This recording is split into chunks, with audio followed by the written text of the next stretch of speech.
안녕하세요. 사연에 빠지다의 DJ 민영입니다. 오늘 사연자는 배려를 해줘도 고마운 줄 모르는 무개념 동서들 때문에 제대로 화가 났다는데요.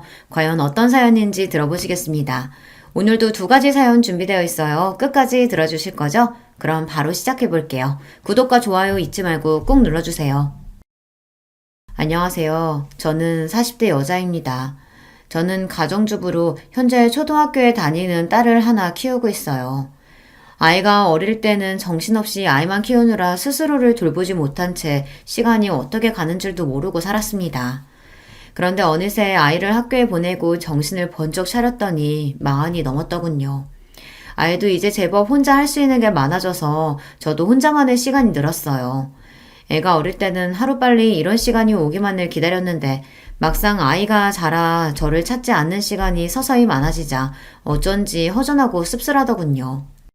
이런 이야기를 친구들에게 했더니 그런 때는 취미생활을 만들던지 일을 해야 한다고 하더라고요. 안 그러면 애한테만 너무 집중하게 돼서 우울증이 올 수도 있다고요. 그 이야기를 들으니 정신이 번쩍 들었습니다. 저희 친정어머니가 생각나서요. 저희 친정어머니는 가정주부셨는데요. 아버지가 회사 일이 워낙 바쁘셔서 집을 많이 비우셨어요. 해외 출장도 많이 다니셨고요. 그러다 보니 육아를 아예 도와주지 못하셨습니다. 그래서 제가 중학교에 갈 때까지 어머니가 저를 혼자 키우다시피 하셨어요. 그러다 보니 어머니와 저는 둘이 함께 있는 시간이 유독 많았습니다. 나중에는 모녀지간이 아니라 거의 친구 관계 같았어요. 그런데 문제는 제게 사춘기가 찾아왔을 때였어요. 사춘기는 엄마보다는 친구가 더 좋잖아요. 친구들과 어울리는 게 좋아서 집에도 늦게 들어가게 되고 주말이면 친구들을 만나러 나갔습니다. 자연스레 엄마와 보내는 시간이 줄어들었죠. 그때 엄마랑 많이 싸웠어요. 엄마는 제가 점점 커져가는 걸 모르고 아직도 어린 줄 알고 항상 본인 옆에 있어야 한다고 생각했습니다. 저는 그게 집착처럼 느껴졌어요. 지금이야 저도 결혼해서 자식을 낳았으니 당시에 외로웠을 엄마 마음이 조금은 이해가 되지만 그때는 전혀 몰랐어요. 엄마가 저에게만 신경 쓰고 집착하는 게 싫었습니다. 그래서 더 삐딱하게 굴었어요. 그때 생각이 나니 혹시나 저도 제 딸아이에게 집착하는 엄마가 되지는 않을까 걱정이 앞섰습니다. 저희 남편도 자영업을 해서 새벽이고 밤이고 없이 바빠요. 그래서 아이를 챙기는 건 온전히 제 몫이었습니다. 저는 아이에게 집착하지 않는 엄마가 되기 위해 제가 먼저 노력해야겠다 마음을 먹었어요. 그래서 앞으로 저의 미래를 위해 준비를 해야겠다 싶었죠. 사실 제가 대학을 못 나왔어요. 고등학교 때 사춘기가 심하게 와서 방황을 좀 하다가 공부를 아예 놔버렸습니다. 당시에도 어머니는 무조건 대학은 가야 하는 거라고 학원도 보내고 과외도 시켜주셨지만 소용없었어요. 제 생각은 온통 노는 데에만 가 있었거든요. 그나마 다행이었던 건 아버지 생각은 달랐다는 거예요. 요즘 개나 소나 다 대학 가는데 대학이 뭐가 중요해? 어차피 공부할 마음 없는 애 이름도 없는 대학 보내봐야 뭐해. 학비만 아깝지. 너 하고 싶은 거 있으면 이야기해라. 아버지가 다 하게 해줄 테니까. 제가 무남동녀 외동딸이다 보니 아버지는 항상 제가 하고 싶다는 거는 뭐든지 다 해주셨어요. 사실 저도 이제와 말이지만 아마 저도 모르는 사이 그런 아버지의 다정함에 기대해 아무 생각 없이 살았는지도 몰라요.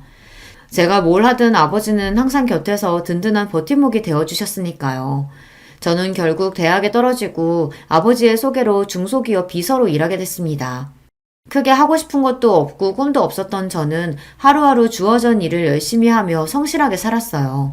당시에 주변 친구들은 대학에 다니며 취직하겠다고 자격증도 따고 외국에 어학연수도 다녀오고 다들 바빴지만 저는 전혀 신경 쓰이지 않았어요. 남들이 목적을 가지고 앞만 바라보며 살아간다고 해서 저까지 그럴 필요는 없다고 생각했으니까요.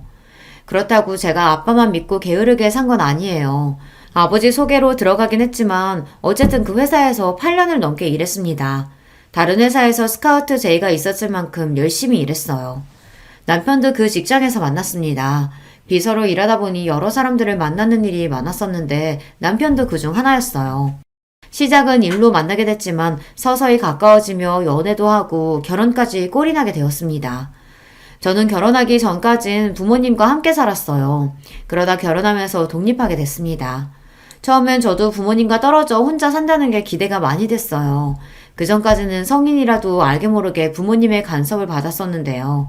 결혼하고 나면 온전히 독립된 성인이니 그 전보단 자유롭게 살 줄 알았죠. 더군다나 사랑하는 사람과 단둘이 한 집에서 알콩달콩 산다는 게 드라마 속에 나오는 연인들처럼 행복할 줄 알았어요. 그런데 제가 착각을 해도 단단히 착각하고 있었더군요. 현실은 드라마와 너무 달랐어요. 결혼과 동시에 일을 그만두고 남편 내조를 하기 시작한 저는 처음엔 너무 혼란스러웠습니다. 집안일이라는 게 그냥 한다고 해서 처음부터 잘하는 게 아니더라고요. 밥하고 청소하는 일도 분명 배우고 해본 사람들이 잘하는 거였어요. 결혼 전까지 제 빨래도 한번 돌려본 적 없었던 저는 하나하나 스스로 해나가느라 꽤 고생했습니다. 거기다가 결혼 생활이라는 건 남편과 저 둘만의 생활이 아니었어요. 유부녀가 된다는 건 전보다 챙기고 신경 써야 할 일이 더 많아진다는 거였습니다. 결혼한 지 한 달쯤 되었을 때였는데 위에 형님한테 연락이 왔어요. 남편은 삼형제의 둘째라 위로 형이 있고 아래로 동생이 있었거든요. 형님은 저보다 3살 많고 당시에는 대기업에 다니고 있었어요. 항상 바빠 보였던 형님이 무슨 일로 연락을 주셨나 해서 갔더니만 형님네 집에 동서도 같이 있더라고요. 형님이랑 막내 동서는 대학 선후배 사이예요. 형님이 먼저 결혼하고 나서 막내 시동생을 막내 동서에게 소개한 것 같더라고요. 형님이랑 동서는 대학 때부터 친해서 서로 각별했어요. 동서지간이 셋인데 저만 빼고 둘이 친한 사이다 보니 사실 저도 셋이 있는 게 불편하기는 해요. 일부러 그러는 건 아니겠지만 셋이 있을 때 유독 대학 이야기를 많이 하더라고요. 저는 대학도 안 나왔으니 동서랑 형님 사이에 더 끼어들기 힘들었어요. 저는 또 왜 갑자기 부르셨을까 궁금하던 차에 형님은 다짜고짜 웬 달력을 하나 주셨습니다. 왜 있잖아요. 책상에 두는 탁상 달력이요. 저는 이게 뭐냐고 물었습니다. 그러자 형님이 소파에 등을 기대며 다리를 휙 꼬았어요. 그러더니 저를 아래로 내려다보시더라고요. 그러더니 한다는 말이 놀라웠습니다. 뭐긴 뭐야. 시댁 행사 적혀있는 달력이지. 동서는 결혼한 사람이 어쩜 시댁에 무슨 행사가 있는지 물어보지도 않아? 형님의 쌀쌀맞은 말투에 슬쩍 기가 죽은 저는 애써 당황하지 않은 척 표정을 가다듬었습니다. 시댁 행사야 당연히 남편한테 다 물어보고 체크해뒀죠. 아버님, 어머님 생신은 아직 다 멀었던데. 저도 지고 싶지 않았습니다. 그래서 웬만한 시댁 행사는 다 알고 있다고 대답했어요. 그런데 제 말에 동서가 툭 한마디를 하더군요. 형님이 결혼한 지 얼마 안 돼서 뭘 모르시나 본데 시댁 행사가 생일밖에 있는 게 아니에요. 동서가 저보다 1년 정도 먼저 결혼했어요. 그걸 가지고 동서는 만날 때마다 마치 제 선배처럼 구는데 그것도 참 꼴보기 싫었습니다. 저는 애써 웃어 보이며 생일 말고 또 무슨 행사가 있냐고 물었어요. 결혼한 지 얼마 안 돼서 저는 잘 모른다고요. 우리 시부모님이 연세가 많아서 여기저기 고장난 데가 많은 거 알지? 병원에 치료해 한 달에 2-3번씩 병원 모시고 가야 돼. 나랑 막내 동서는 둘 다 직장 생활하면서도 남편들까지 해서 넷이 연차 쓰고 반차 쓰면서 아등바등 모시고 다녔어. 둘째 아주머님은 장사하느라 바쁘다고 항상 안 된다고 하셔서 넷이 아니라 고생 좀 했어요. 이야기를 들어보니 결국은 저더러 시부모님 병원에 모시고 가라는 이야기를 하려고 부른 것 같았어요. 시부모님이 연세가 많은 편이에요. 80이 넘으셔서 두 분이 외출하신다는 게 쉬운 일은 아닙니다. 들어보니까 동서 팔자 좋게 결혼하자마자 일 그만뒀다며? 사방님 가게가 장사가 잘 되나 봐. 아직 애도 없는데 일도 안 하고. 그러니까 집에서 노는 동서가 앞으로는 시부모님 좀 알아서 병원에 모시고 가. 며느리가 시부모님을 모시고 병원에 가는 게 당연한 일은 아닌데 형님은 저에게 무슨 악감정이라도 있는 사람처럼 미간까지 구기면서 짜증스럽게 이야기를 했어요. 물론 자식으로서 연세 많은 시부모님 모시고 병원에 가는 게 어려운 일은 아니에요. 자식들끼리 돌아가면서 해야 하는 거라면 저도 당연히 할 겁니다. 그런데 마치 제가 다 하는 게 당연하다는 듯 이야기하는 형님의 태도에 어쩐지 기분이 상했습니다. 제가 시부모님 모시겠다고 결혼하거나 직장을 그만둔 게 아닌데 시댁 일을 몽땅 다 저에게 떠넘기듯 하는 게 맞는 건가 싶어서요. 이대로 괜히 가만히 있다가는 바보처럼 제가 다 해야 할 것 같아 저도 마른 침을 한번 꼴깍 삼키고 조심스레 말을 꺼냈습니다. 아버님, 어머님이 건강이 많이 안 좋으신가 봐요. 근데 사실 제가 일을 그만둔 건 다른 게 아니라 제가 임신해서 그만둔 거예요. 병원에서 유산기가 좀 있다고 해서 쉬고 있는 거예요. 그랬습니다. 제가 임신하기는 했는데 아직 너무 초기라 시댁 식구들에게는 말씀을 안 드린 상태였어요. 피검사 결과 병원에서 아직 너무 초기라 태아가 제대로 자리를 잡지 않았는데 무리하면 안 된다고 해서 남편과 상의해 바로 직장을 그만둔 거였어요. 형님, 임신 초기엔 원래 다들 병원에서 그렇게 말해요. 조심하라고. 걷지도 못하는 것도 아닌데 시간 있는 사람이 좀 하면 되는 거지. 그래서 지금 임신 좀 했다고 어머님 아버님 못 챙기시겠다는 거예요? 당시에 동서 아들이 2살이었어요. 본인은 임신했을 때 일까지 했다면서 제 말을 듣자마자 마치 제가 임신한 걸 가지고 생색을 낸다는 것처럼 이야기하더라고요. 물론 형님이 있는 자리다 보니 동서도 신경 쓰여서 한 이야기일 수도 있습니다. 제가 듣기로는 형님이 결혼한 지 4년이 넘었지만 아직 애가 없다고 들었거든요. 그래서 남편이 제 임신 사실을 조금 더 이따가 이야기하자고 한 거예요. 형님이 아이 문제에 있어서 좀 예민하다고요. 하지만 제 입장에서도 제가 왜 일을 안 하고 쉬고 있는지 설명을 해야 했습니다. 자꾸만 저를 하는 것도 없이 집에서 노는 사람 취급을 했으니까요. 그깟 애 좀 가졌다고 유나는. 임신했을 때 너무 안 움직이고 집에만 있으면 살만 찌고 더 안 좋대. 막내 동서는 임신하고도 애 낳을 때까지 출근도 했어. 암튼 자만하지 말고 다음 주부터는 동서가 시부모님 모시고 병원에 좀 가. 2분 다 옛날 분들이라 병원은 죽어도 자식들이 모시고 가야 하는 건 줄 아시는 분들이니까. 당분간은 동서가 신경 좀 써. 지금까지 서방님 장사한다고 매번 시부모님 일은 우리가 다 했단 말이야. 이제 동서도 들어왔으니까 서방님 대신해서라도 동서가 좀 알아서 해야지. 형님이 큰 눈을 더 크게 뜨고 따지듯 말을 하면 저는 순간 말문이 턱 막히면서 말을 잇지 못했어요. 동서랑 형님 둘 다 서울대를 나왔습니다. 그래서 그런지 형님도 그렇고 동서도 그렇고 이야기를 나누다 보면 둘 다 말을 너무 잘해서 제가 이길 수가 없었어요. 2사람이 말을 하면 다 맞는 말 같더라고요. 이후로 제가 아이를 낳을 때까지 줄곧 시부모님을 모시고 병원에 다녔어요. 처음엔 제가 몇 번 가다 보면 형님이나 동서가 이야기를 할 줄 알았는데 전혀 말이 없더라고요. 사실 저도 웬만해서 형님이랑 동서에게 이야기하지 않았던 게 시부모님이 다른 가족들보다 저랑 같이 병원 가는 걸 좋아하셨어요. 우리 둘째가 이제 보니까 참 꼼꼼하고 똑부러지는구나. 다른 자식들하고 오면 제대로 설명도 안 해주고 그냥 들어가라 내려가라 시키기만 하는데 우리 둘째는 알아듣기 쉽게 설명해줘서 너무 좋다. 그러게. 다른 자식들은 엄마 아빠 늙었다고 다 모른다고 가만히 있으라고만 해가지고 눈치 보여서 무슨 말을 못하는데 우리 둘째 며느리는 어찌나 나긋나긋하고 상냥한지 몰라. 우리 둘째가 장가를 참 잘 갔어. 다음번에도 우리 둘째랑 오면 좋겠다. 저는 평소 하던 대로 하는 건데 시부모님은 저를 편하게 생각하셨어요. 한편으로는 많이 배우고 똑똑한 며느리들보다 만만한 제가 편하신 건가 싶기도 했는데 어찌됐든 저랑 다니는 게 좋다고 하시는 말씀이니 좋게 받아들이기로 했죠. 그러던 중 저도 일이 생길 때가 있잖아요. 제가 급한 일이 생겨서 형님에게 부탁하려고 하면 항상 회사 핑계를 댔어요. 아버님 피검사하는 날이 당장 다음 주인데 이렇게 갑자기 안 된다고 하면 어떡해. 동서가 집에 있어서 잘 모르나 본데 우리 회사는 한 주 전에 연차 못 내. 나는 안 되니까 동서한테 부탁하든지. 형님, 저는 직장 다니면서 애까지 키우는 워킹맘이에요. 형님이 아직 애가 뱃속에 있어서 모르니까 그러시는데 그 제 귀중한 열차를 그런 데 쓸 수는 없다고요. 형님도 동서도 바빠서 그러는 거 이해 못하는 거 아닙니다. 시부모님 일이니 아들들이 하는 게 맞는 건데 이런 일로 며느리들끼리 싸울 일도 아니고요. 하지만 동서나 형님이나 제가 뭔가 이야기를 했을 때 나오는 반응이 너무 기분이 나빴어요. 차라리 전화를 안 받는 게 낫지 받으면 꼭 듣기 싫은 소리를 한마디씩 하더라고요. 항상 저는 뭘 모른다는 식으로 이야기하는데 정말 기분이 나빴어요. 그래서 한 번은 너무 마음이 안 좋아서 남편에게 하소연을 했습니다. 형님이랑 동서가 너무하는 것 같다고요. 그러자 남편도 놀랐는지 저에게 너무 미안해했어요. 여보 미안해. 내가 새벽부터 저녁까지 일만 하느라 우리 자기 너무 힘들게 하네. 이번에 병원 가는 건 내가 무슨 일이 있어도 갈 테니까 걱정하지 마. 그리고 형수랑 재수씨 만나면 내가 따끔하게 한마디 할게. 우리 자기 힘들게 하지 말라고. 남편이 저 기분 나아지라고 하는 말인 거 알지만 그래도 남편이 제 편을 들어주니 저는 좋았습니다. 남편이 식당을 운영해요. 사장인데다가 음식까지 본인이 직접 만들다 보니 새벽부터 시장 가서 장 보고 가게 마감까지 합니다. 그러다 보니 쉬는 날이 거의 없어요. 그래도 남편은 저와의 약속을 지켜줬습니다. 한 달에 한 번은 가게 문을 닫고 시부모님을 병원에 모시고 갔어요.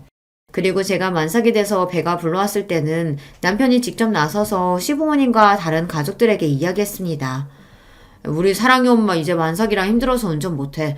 내가 한 달에 한 번은 가게 문 닫고 어머니 아버지 모시고 병원 가겠지만 나머지는 아버지 어머니 두 분이서 가시던지 형제들이 알아서 해. 아버지 어머니 눈도 어두워서 버스도 제대로 못 타시는데 어떻게 두 분이서 병원에 가? 그러니까 형이 모시고 가면 되잖아. 내가 누구냐? 안 그래도 회사 힘들어서 눈치 보여 죽겠는데 이런 일까지 신경 써야겠어? 이런 건 좀 집에서 노는 사람이 하면 안 되냐? 형, 말 조심해. 놀기는 누가 놀아? 여기 노는 사람 하나도 없어. 그리고 어머니 아버지가 우리 부모님인데 왜 며느리들한테 떠넘겨? 우리 부모님 일이니까 아들들끼리 알아서 해. 남편도 좋게 이야기하고 싶었지만 다들 제가 시부모님을 모시고 병원에 가는 걸 너무 당연하게 생각하는 분위기라 남편도 기분이 상해서 목소리가 격해졌습니다. 어머, 우리 작은 아주머님 평소엔 말씀이 없으셔서 과묵한 줄 알았는데 엄청 사랑꾼이시구나. 작은 형님은 너무 좋겠다. 그쵸, 형님? 분위기가 격해지자 막내 동사가 나서서 애써 말을 돌렸어요. 그런데 그 상황에서 형님은 괜히 또 저를 쏘아보더군요. 아직 애가 나온 것도 아니고 어차피 집에 있는 사람이 좀 하면 안 되는 건가? 꼭 일을 키워서 집안에 분란을 만들어야겠어? 형수, 왜 자꾸 이 사람한테 뭐든 다 떠넘기려고 하세요? 형수가 하기 싫으면 그냥 안 하면 될 일이지. 무슨 대장처럼 나서서 이래라 저래라 해요. 뭐야? 이 자식이 어디 감히 형수한테 그딴 소리를 해? 아휴, 서방님이 무서워서 이제 무슨 말도 못하겠네. 네, 형수님. 제발 좀 제 눈치 보시고 이 사람한테 함부로 하지 마세요. 이 사람도 임신해서 고생하면서도 싫은 소리 한 번 안 하고 시집살이 다 알아서 했잖아요. 맏며느리면 고마운 줄 아셔야 되는 거 아니에요? 여보, 그만해. 왜 그런 소리까지 하고 그래. 맞잖아. 당신 임신 중독증 걸려서 밥도 한 숟갈 못 먹었는데 우리 어머니 아버지 병원 간다고 새벽부터 일어나서 준비하고 병원 갔다 온 날은 아버지 힘들어서 식사 잘 못하신다고 전복죽에 반찬을 매일 해서 가져갔잖아. 여기 형수님이랑 재수씨 결혼한 지 몇 년 됐어도 한 번도 그렇게 한 적 없었어. 그러니까 우리 아버지 어머니가 자기랑만 병원 간다고 하지. 다른 자식들은 불편하니까. 제가 임신한 동안 내내 중독증으로 고생을 좀 했어요. 배는 나오는데 자꾸만 살이 빠질 정도로 잘 먹지도 못하고 서 있기 힘들 정도로 빈혈에 시달렸습니다. 그런 와중에 저는 형님이나 동서에게 싫은 소리 듣는 게 싫어서 시부모님과의 약속을 지켰어요. 임신해서 힘들고 아픈 건 제 문제니까요. 그런 소리를 남편이 가족들 앞에서 하는 게 생색내는 것 같아 민망하긴 했지만 어쨌든 속은 시원했습니다. 현수님, 그거 임신 중독증 정말 힘들다던데 고생 많으셨네요. 앞으로 출산까지는 다른 건 걱정하지 마시고 푹 좀 쉬세요. 형, 미안해. 우리가 매일 바쁘다는 핑계로 너무 형수님한테 떠넘겼지. 앞으로는 나도 신경 쓸게. 그나마 시동생은 사람이 순하고 착해요. 철딱서니 없고 아무 말이나 하는 동서에 비하면 아까웠죠. 그래도 그날 이후 많은 점이 개선됐습니다. 남편이 한바탕 한 덕분에 그 다음부터는 자식들끼리 상의해서 돌아가며 시부모님을 모시고 병원에 갔어요. 저도 한 달에 한 번 정도만 모시고 가면 됐습니다. 가끔 형님이나 동서가 바쁜데 회사에 눈치 보이게 반차 이야기해야 한다고 투덜투덜 할 때에는 저도 괜히 신경 쓰이고 눈치가 보였지만 애써 모른 척 했어요. 남편이 그래도 된다고 해줬거든요. 시부모님 챙기는 건 의무가 아니라 자식으로서 각자의 도리야. 다들 바빠도 할 수 있는 만큼 노력하면 되는 거라고. 안 되면 할 수 없는 거고. 당신도 우리 사랑해 보느라 꼼짝도 못하는데도 자식으로서 도리하려고 노력하잖아. 자식이면 다 똑같이 하는 거니까 절대 눈치 볼 필요 없어. 우리 힘들다고 그 사람들이 도와주는 거 아니니까. 우리는 우리대로 살아야지. 남편은 언제나 제 편을 들어줬어요. 남편은 제 마음이 어떤지가 가장 우선인 좋은 사람입니다. 그런 사람과 살다 보니 저도 언제나 마음이 편안했어요. 아이 키우는 게 힘들고 지쳐도 언제나 내 편이 되어주는 사람이 곁에 있으니 힘이 되더라고요. 동서나 형님이 만날 때마다 기분 나쁜 소리를 툭툭 한 번씩 할 때에도 별로 신경 쓰이지 않았습니다. 저에게는 남편이 있으니까요. 무슨 일이 있을 때마다 시댁에서 동서와 형님과 마주하는 게 종종 힘들 때도 있었지만 아이가 태어나고 나서는 저도 아이 키우느라 정신이 없어 대충 그러려니 했습니다. 남들은 시부모님 등살에 시집살이도 한다는데 저는 그 대신에 동서들 때문에 좀 피곤하다 정도로 여기고 참기로 했어요. 그런데 아무리 대충 넘어가려고 해도 한 번씩 참기 힘든 순간이 있었습니다. 한 번은 이런 적이 있었어요. 명절이라 식구들이 모두 시댁에 모였어요. 그때 형님이 결혼하고 7년 만에 임신해서 형님 어깨가 한껏 올라갔을 때예요. 입덧이 심하다고 아무것도 못하고 누워만 있을 때였죠. 제가 임신했을 때는 유난이라고 그렇게 무안을 주더니만 본인은 저보다 더 하더라고요. 냉장고를 열기만 해도 냄새난다고 주방에 나오지도 않았어요. 거기다가 입덧을 한다는 사람이 먹고 싶은 건 얼마나 많은지, 시댁에 와서도 갑자기 물회가 먹고 싶다는 둥, 골뱅이 무침이 먹고 싶다는 둥 계속 주문을 해서 아주버님이 장을 받아주면 저와 시어머니가 연신 음식을 해다 줬어요. 우리 큰형님 맨날 자식 필요 없다고 부부끼리 잘 살 거라고 하시더니만 애 생겼다고 저렇게 유난하게 구실 줄은 몰랐어요. 그래도 늦게라도 생겼으니 얼마나 다행이야. 난 골뱅이가 아니라 산삼을 캐다 달라고 해도 캐다 줄 거다. 그 전까지는 다들 형님 눈치를 보느라 이야기를 안 했었는데 막상 형님에게 아기가 생기고 나자 시부모님도 다들 좋으신지 여기저기 아프던 것도 하나도 안 아프다고 하실 정도였죠. 내가 죽기 전에 우리 큰아들 자식 보는 거 보고 죽으면 여한이 없겠다 했는데 내가 이제 정말 죽어도 여한이 없다. 아버님은 죽기는 왜 죽어요. 우리 큰손주 대학 가고 결혼하는 것까지 다 보셔야죠. 어머, 근데 동서 이거 간 본 거 맞아? 난 새콤달콤한 게 묻힌 게 좋은데. 네, 형님. 식초 좀 더 넣을게요. 아주 상전도 이런 상전이 없었습니다. 80이 넘으신 시부모님도 제게 간이 짜다, 싱겁다 이야기를 안 하시는데 형님은 손 하나 까딱 안 하면서도 저를 하인 부리듯이 이거 해달라 저거 해달라 했어요. 평소에 형님이 저에게 한 짓이 있었기 때문에 저도 형님 하는 짓이 곱게 보이지는 않았지만 어쩌겠어요. 마흔이 다 된 나이에 애를 가졌으니 본인도 얼마나 귀하고 좋을까 싶어 마음이 넓은 제가 이해하기로 했죠. 그러던 중 작은 사고가 있었습니다.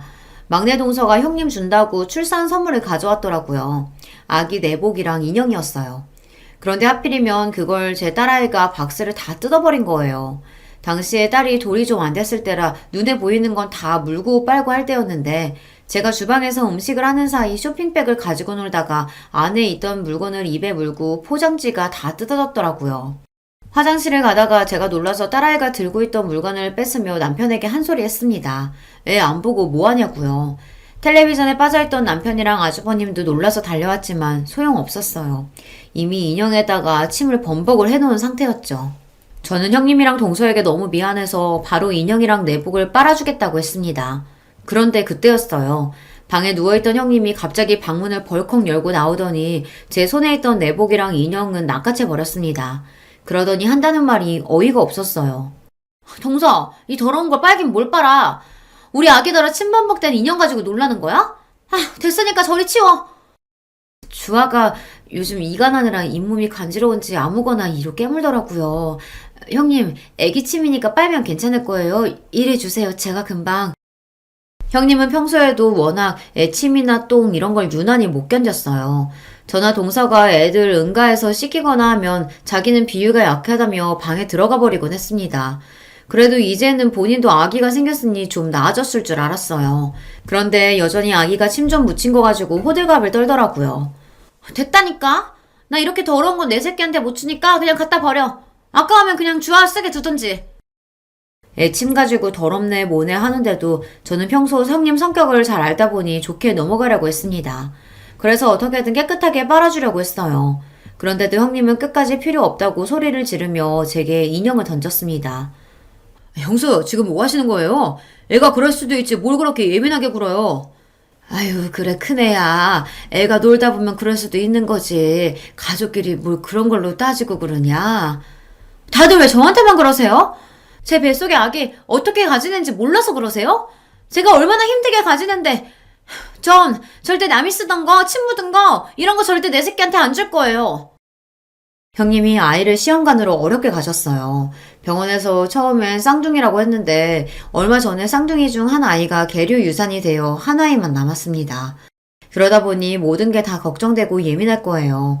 형님의 그런 마음을 저도 같은 엄마로서 충분히 이해는 하지만 어린 제 아이가 한 행동을 가지고 저렇게까지 발작하면서 화를 내니 저도 답답하더군요. 형님도 참, 그렇게 싫으시면 제가 하나 더 사드릴게요. 작은 형님, 이건 그냥 주워주세요. 큰 형님 건 제가 하나 더 사죠, 뭐. 평소 형님 일이라면 형님 편만 드는 동서도 이 상황이 민망했는지 저를 보며 눈빛을 다 보내더라고요. 그냥 본인이 알아서 하겠다고요. 참 쉽지 않습니다. 나이 들어서 내 새끼 키우고 가정을 챙기는 것만으로도 지치고 힘든데 형님 눈치까지 보고 살려고 하니 나날이 힘들었어요. 임신했을 때부터 우리 형님은 참 유난한 엄마가 되겠구나 생각은 했었는데 역시나 보통 엄마는 아니더군요. 무슨 일이 있어도 그 잘난 대기업은 절대 안 그만둘 것처럼 하더니만 육아휴직이 끝나자마자 회사를 그만뒀어요. 거기다가 더 대박은 그만두려면 혼자나 그만둘 것이지 자꾸만 동서까지 꼬셨다는 겁니다. 내가 애 낳아보니까 말야, 애는 무조건 엄마가 옆에서 키워야 돼. 남의 손에 키우면 그게 다 나중에 티가 나더라니까. 동서, 우리가 누구야? 서울대까지 나오고 남들 다 들어가고 싶은 대기업 10년 넘게 다녔잖아. 내 새끼 위한 더 나은 미래 위해선 우리 같은 인재가 가만히 있어서는 안 돼. 동서도 이 기회에 회사 그만두고 나랑 같이 사업하는 거 어때? 누가 보면 한 애 5은 키워본 사람처럼 형님은 육아 박사가 됐습니다. 어디서 정보를 그렇게 얻어오는 건지 어린이집은 이런 곳을 보내야 한다더라. 영어랑 수학은 빠르면 빠를수록 좋다더라. 이러면서 저나 동서에게 매일 훈계를 했어요. 저야 형님이 그러는 게 하루 이틀 된 일이 아니니 항상 한 귀로 듣고 한 귀로 흘렸습니다. 하지만 형님 말이라면 똥이 된장이라도 믿는 동서는 항상 팔랑거렸거든요.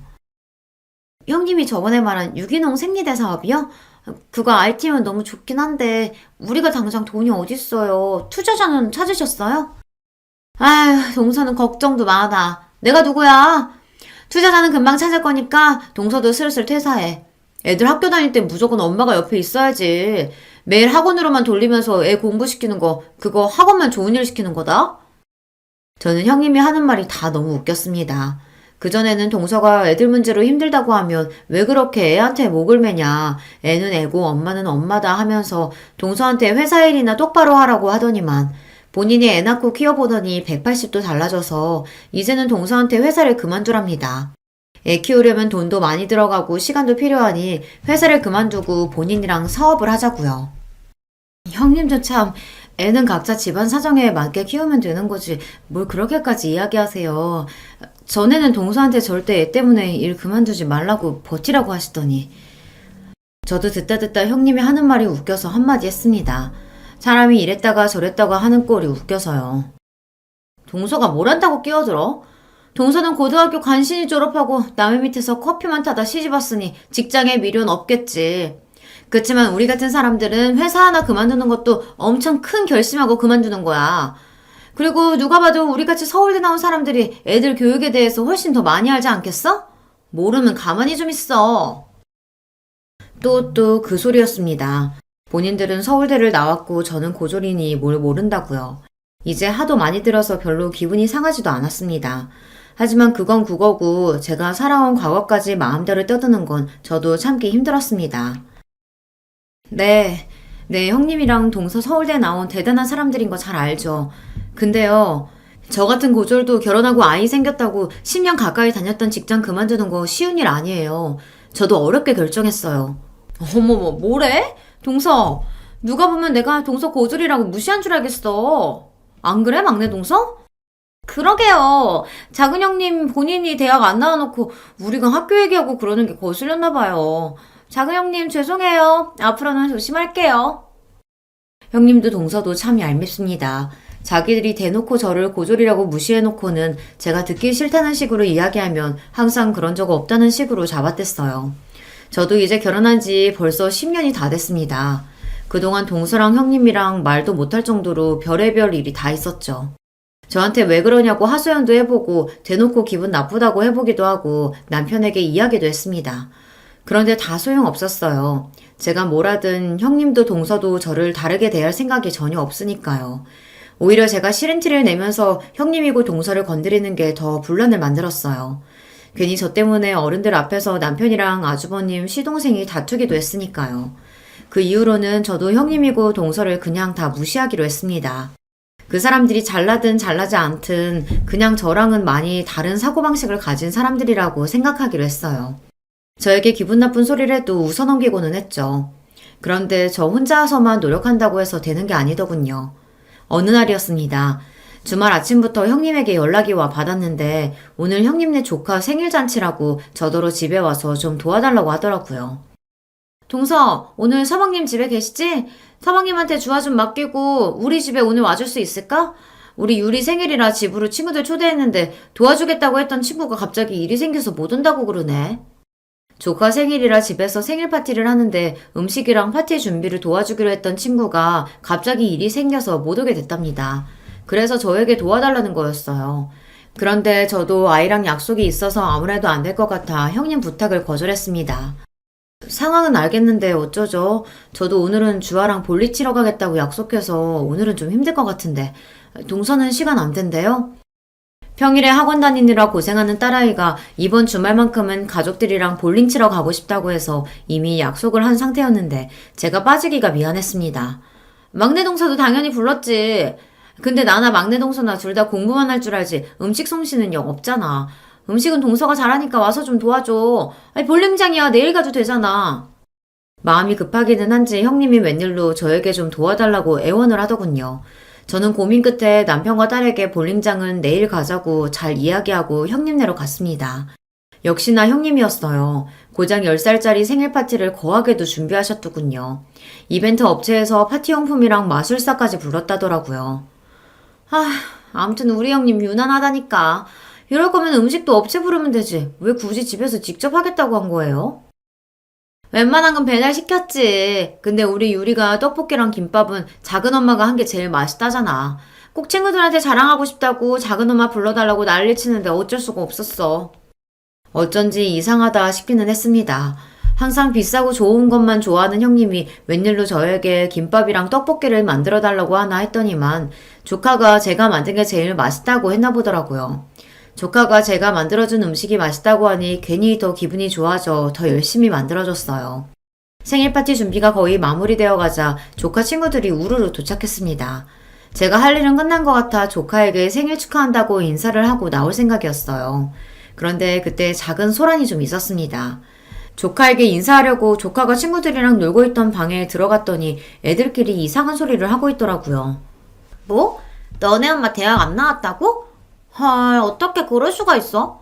우리 엄마가 그러는데 대학 안 나오면 인생 망하는 거라던데?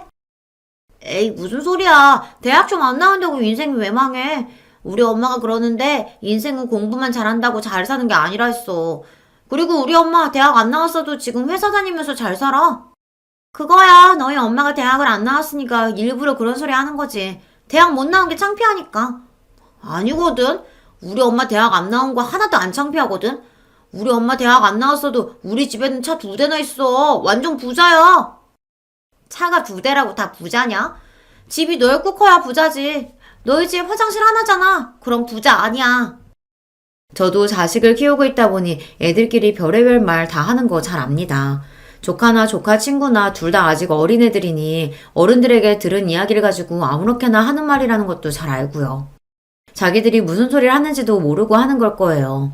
하지만 아무리 몰라서 하는 말이라도 제 조카가 친구에게 한 말은 분명히 상대방 기분을 나쁘게 할 수 있는 말이니 어른으로서 바로 잡아주는 게 맞다 싶었습니다. 유리야, 큰엄마가 들어오다가 우연히 들었는데 친구들한테 그렇게 말하면 안 되는 거야. 친구 엄마 이야기인데 그렇게 함부로 이야기하면 친구가 상처받을 수도 있잖아. 친구들끼리 싸우지 말고 우리 서로 사과할까? 여럿이 있는 앞에서 누구 잘못이라고 이야기하기가 저도 좀 그래서 다시 예쁘게 말을 해보자고 했습니다. 그런데 그때 제 얘기에 조카가 기분이 상했는지 갑자기 울음을 터뜨렸어요. 그러더니 큰 소리를 내며 동서들이 있는 거실로 나갔습니다. 엄마, 작은 엄마가 나한테 뭐라고 했어. 작은 엄마가 내 편 안 들어주고 김민지 편 들어주고 작은 엄마 미워. 작은 엄마 자기 집에 가라고 해. 순간 눈물을 펑펑 흘리며 형님에게 달려가는 조카의 모습에 저는 적잖이 당황했습니다. 더군다나 더 기가 막혔던 건 형님의 태도였어요. 동서 뭐야? 유리 얘기 들어보니까 이건 순전히 동서가 고졸이라 기분 나빠서 우리 유리한테 뭐라고 한 것 같은데 유리가 고졸을 망하는 거라고 해서? 내 말만 듣고 저에게 다짜고짜 따지는 형님의 태도에 저는 기가 막혔습니다. 더군다나 조카가 친구 엄마가 대학 안 나왔다고 그러면 망하는 거라고 그렇게 이야기한 걸 듣고도 저에게 화만 냈어요. 자기 자식 사과시킬 생각은 안 하고요. 형님, 지금 무슨 말씀 하시는 거예요? 애들끼리 싸우는 거 말린 건데 제가 기분 나쁠 게 뭐가 있어요? 유리가 대학 안 가면 망하는 거라고 해서 그런 말 하면 안 된다고 했다면서요. 그럼 형님이 기분 나빠서 하신 얘기가 맞죠? 혼내는 시어머니보다 말리는 시누이가 더 얄밉다더니 딱 그 짝이었습니다. 가만히 있으면 반이라도 갈 걸 동서는 굳이 나서서 형님 편을 들더군요. 그건 제가 고졸이라서 기분 상해서 그런 게 아니라 아무리 어린애라도 친구한테 그런 식으로 이야기하면 안 되니까 하지 말라고 가르쳐 준 거예요. 서울대식이나 나오면 뭐랍니까? 사람이 저 정도로 기본 개념이 없는데 말이죠. 저도 나름대로 아이들도 있으니 참아보려고 했습니다. 그런데 짜증이 나서 도저히 참을 수가 없었어요. 표정 관리가 되지 않았습니다. 그런데 그때 형님은 결코 넘지 말아야 할 선을 넘고야 말았습니다. 맞네, 맞아. 지가 고졸이라 찔려서 그런 거네. 맞아. 동서, 괜히 핑계 좀 대지 마. 평소에도 우리한테 학벌로 미리니까 이래저래 짜증났었는데 이때다 싶어서 내 새끼한테 화풀이 한 거잖아. 아휴, 정말. 이래서 가족도 수준이 맞아야 하는 거라니까. 동서, 잘 들어. 고졸이면 인생 망하는 거 맞아. 너 스스로 좀 봐. 너는 우리 집안 수치잖아. 그러니까 망한 거 맞지? 이제 좀 내 말 알아들었어? 순간 저는 제 두 귀를 의심했습니다. 제가 들은 말이 정말 사실인가 싶어서요. 형님은 저에게 아예 말까지 다 놓고 너너 소리를 지르며 삿대질까지 했습니다. 형님, 지금 저한테 집안의 수치라고 하셨어요? 그 말 후회 안 하죠? 사람이 너무 화가 나면 이성이 날아간다고 하잖아요. 제가 그 순간에 딱 그랬어요. 정말 간신히 붙잡고 있던 이성의 끈이 빠지지 끊어지며 형님이고 뭐고 눈에 뵈는 게 없었습니다. 뭐래? 어디서 무식한 게 똥폼을 잡고 있어. 내가 후회를 왜 해? 좋아요. 이거 보시고도 정말 후회 안 하시나 보죠. 이거 받으세요. 저희 친정아버지 명함이에요. 저는 곧바로 가방에서 아버지 명함을 꺼내 형님에게 건넸습니다. 그때까지도 형님과 동서는 제 행동이 이해가 되지 않는다는 듯 미간을 구기고 있었어요. 아버지 명함은 왜 주고 난리냐라는 눈빛을 노려보면서요. 그런데 그때 명함을 먼저 확인한 동서가 눈이 둥그레져선 토끼 눈으로 저를 바라봤습니다. 어머, 형님, 이거 뭐예요? 동아벤처 대표 이동우면 그때 우리한테 연락했던 투자자잖아요. 이 사람이 정말 형님 친정아버지라고요? 말도 안 돼. 동서 똑바로 본 거 맞아? 어머머, 이게 뭐야? 정말 그 투자자잖아. 맞아요. 얼마 전에 형님이랑 동서가 하기로 한 사업에 투자하겠다고 연락한 투자사 대표가 우리 친정아버지예요. 그랬습니다. 동서나 형님에게 구체적으로 말한 적은 없지만 친정아버지께서 사업을 크게 하세요. 예전부터 많은 기업에 투자하셨는데 최근에는 스타트업 사업이나 젊고 유능한 사업가들에게 투자하시더라고요. 최근에도 좋은 아이템을 찾고 계시길래 제가 형님이랑 동서가 하는 유기농 생리대 사업을 추천했습니다. 그래서 아버지 회사에서 동서랑 형님네 회사로 연락했던 거예요.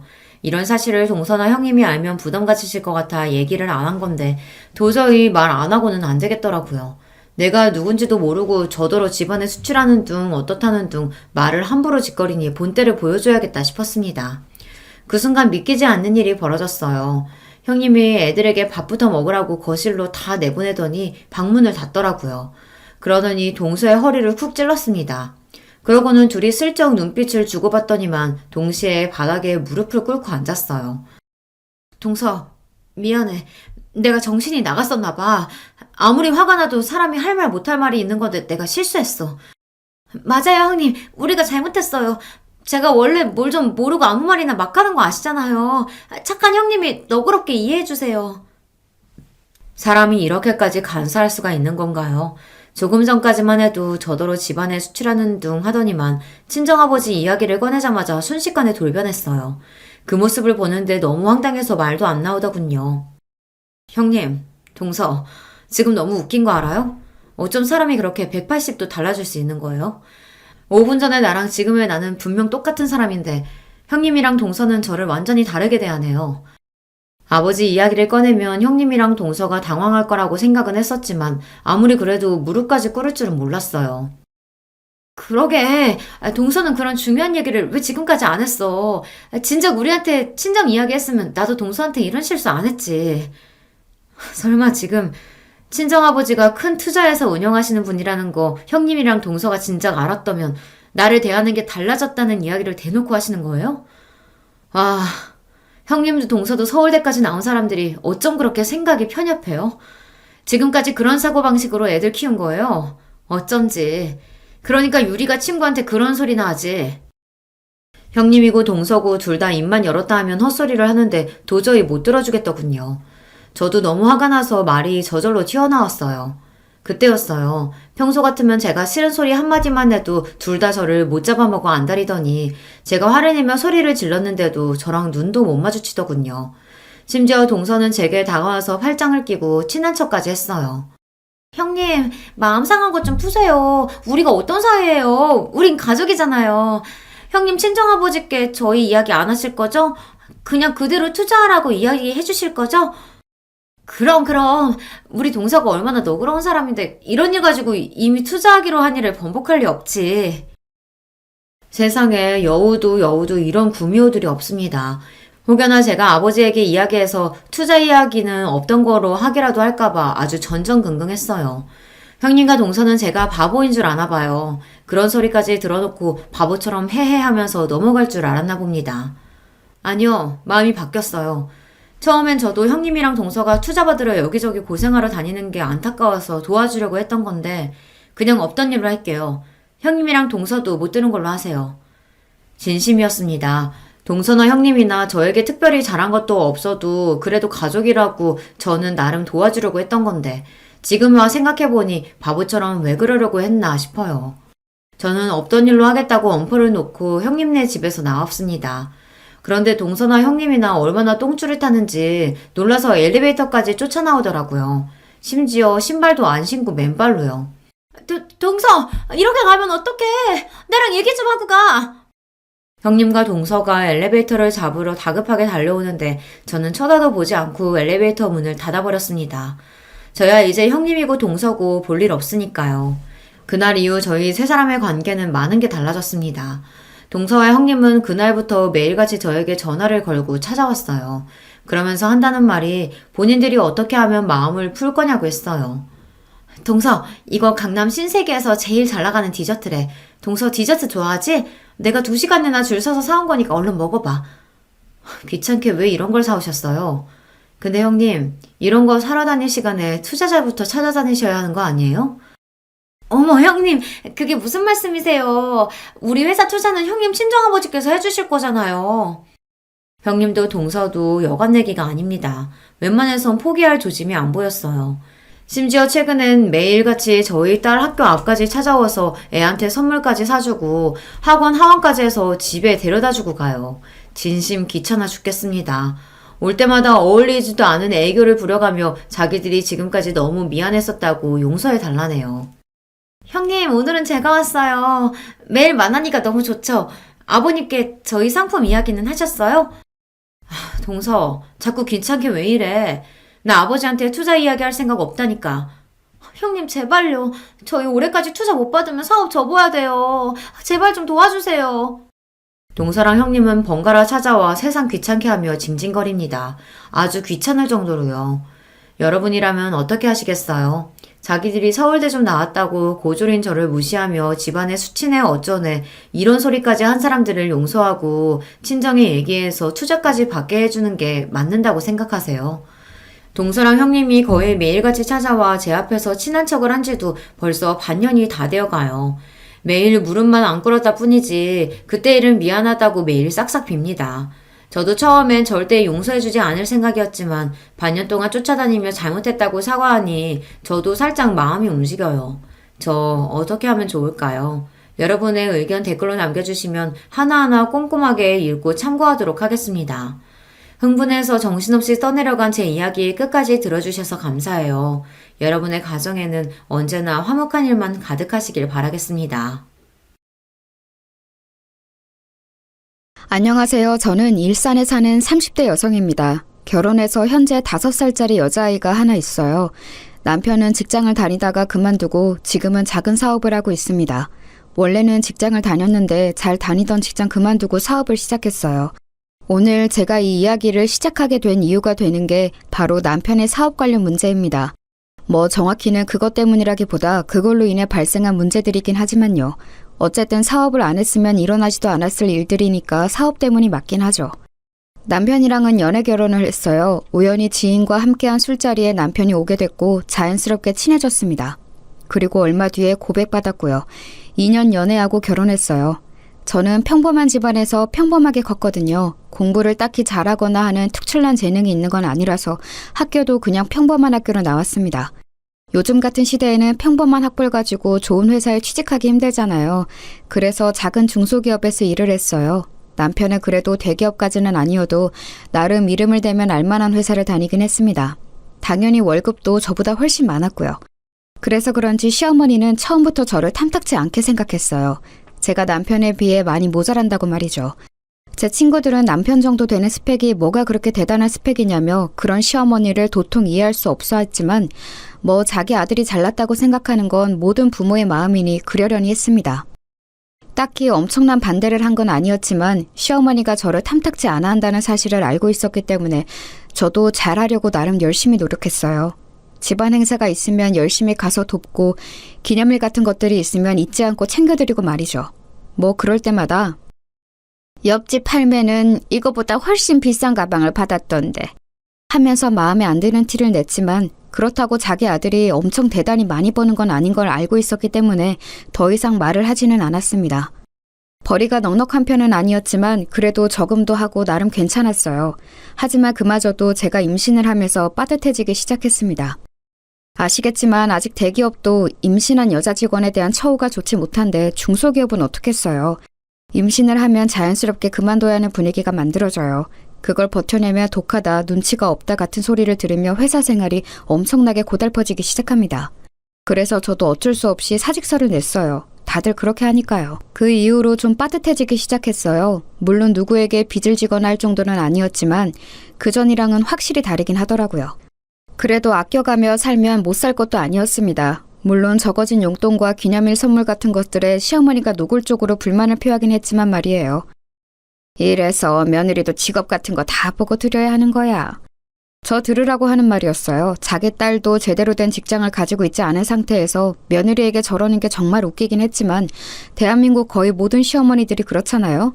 여기까진 그래도 괜찮았습니다. 문제는 그 뒤였어요. 아이가 2돌이 지났을 무렵 남편이 그러더군요. 나 사업하려고. 갑자기? 전에 같이 일하던 사람이 지금 회사 그만두고 사업을 시작했는데 진짜 잘 되고 있거든. 보니까 괜찮은 것 같아서 초기 비용도 많이 들지도 않고. 그럼 회사는? 당연히 그만둬야지. 장난해? 미래가 보장된 일도 아닌데 남이 하는 거 보고 잘 된다고 덜컥 회사를 그만두고 사업을 한다는 게 무슨 말이야 대체. 나 진짜 잘할 수 있어. 안 돼? 불확실한 일은 미래를 걸 수는 없잖아요. 그리고 어느 누가 잘 다니던 회사를 그만두고 사업을 시작한다는 남편을 반가워하겠어요. 그래서 정말 결사반대를 했습니다. 그리고 이 사실을 시어머니가 알게 됐어요. 남편이 하는 일을 집에서 집안일 하는 여자가 이래라 저래라 입을 대고 나서는 게 말이 되냐? 어? 그냥 남편이 한다고 하면 하게 두는 거지. 한 가정이 가장이잖아요. 만약에 안 되면 어떡하려고. 너는 네 남편을 그렇게 못 믿어서 결혼은 어떻게 했니? 그리고 내 아들이 안 될 리가 있니? 어디서 어른 말에 말대꾸야. 정말 그야말로 난리를 치시더군요. 시어머니의 난리와 남편의 계속되는 설득에 어쩔 수 없이 허락을 했습니다. 소기 자본이 얼마 들지 않는다고 해도 사업은 사업인지라 그동안 모아둔 적금을 다 깨고 집을 담보로 대출도 받았어요. 내가 진짜 성공해서 당신 호강시켜줄게. 꼭! 그 말에 정말 철없게 느껴졌습니다. 하지만 제 걱정과 달리 남편의 사업은 잘 풀리는 듯 보였어요. 집에 들고 오는 돈도 그전의 월급의 거의 2배가 넘었습니다. 남편의 사업이 잘 풀리는 것 같자 시어머니의 구박은 날로 더 심해졌어요. 거 봐라. 여자가 남자 하는 일에 입대면 안 된다고 했지? 본인 능력이 없으면 내조라도 잘해야지. 남자 하는 일에 입이나 대고. 우리 애가 다른 건 다 복이 있는데 부인복이 없어 부인복이. 허구한 날 제주제에 너무 과분한 남편을 얻었다며 구박하기 시작했어요. 생색도 엄청 내기 시작했습니다. 제가 들고 입고 하는 모든 것들에 관심을 가지며 그게 비싼지 아닌지 감시하고 뭐가 하나 좋아 보이면 네가 어디 가서 그런 걸 사겠니? 우리 애 아니면. 이라는 말을 달고 살았어요. 그전까진 한 귀로 듣고 한 귀로 흘리던 저도 심해지니 점점 스트레스를 받았습니다. 그래서 저도 일을 시작했어요. 원래 예전에 취미로 봉제 인형을 만들어서 팔았던 적이 있었는데 그게 꽤 반응이 좋았던 게 기억이 나서 집에서 시간이 날 때마다 인형을 만들어 팔았습니다. 뭐 대단히 돈이 되진 않았지만 그래도 제 생활비는 벌 수 있는 정도는 됐어요. 그걸로도 시도 때도 없이 싫은 소리를 해댔지만 말입니다. 그거 벌어봐야 몇 푼 된다고 집에서 애나 보고 살림이나 잘하지. 하여튼 너는 마음에 드는 게 하나도 없니 어쩜? 그래도 그냥 들은 척 안 했어요. 눈치만 먹기는 싫었거든요. 진짜 정말 이중적인 모습은 신우이가 결혼할 때 나타났습니다. 신우이는 제대로 된 직장 없이 아르바이트를 하면서 생활 중이었거든요. 취직 준비를 안 한 건 아니었는데 번번이 떨어졌어요. 그런데 어디서 소개팅으로 대기업을 다니는 남자를 만나 결혼을 하게 된 겁니다. 그때 시어머니가 했던 말이 정말 가관이었어요. 인물이 그저 그렇더만 우리 애같이 이쁜 애를 데려가는 걸 복이라 여겨야지. 그렇게 며느리도 직업 형편 다 봐야 한다고 연부를 외우시던 분이 그런 말을 하시더라고요.